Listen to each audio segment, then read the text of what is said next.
early 2021, we were struggling to embalm people, and my embalmer came out. He said, "I think we need the pump servicing, because obviously being a pump, it pumps at a certain pressure.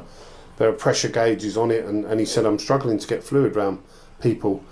You get that occasionally with someone who's had a chronic circulatory disorder, for example, or someone that's very old and they've got fragile arteries or whatever. But this was consistently, even young people that were coming in. So I said, all right, I'll come out and have a look. And I looked at it, and it's got a pressure gauge on it. It was doing the pressure it should.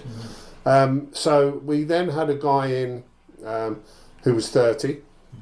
And he was in good nick, bless him. You know, we was all 30 once, weren't we?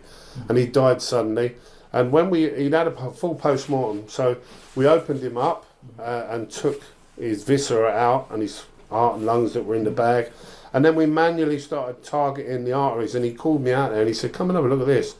So I went out there, and in the top of his ephemeral artery, if you picture it like a cut straw, the diameter of a felt tip pen is about right, and it was totally blocked. And he grabbed the pair of tweezers, he said, look at this, and he pulled it out, and it came out in one piece, the entire length of his leg.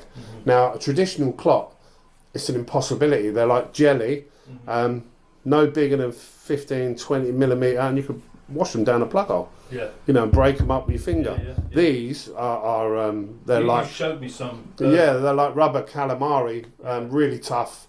Really. And long. I mean, if you want me to go and get them, I can. Let me go and grab them quick.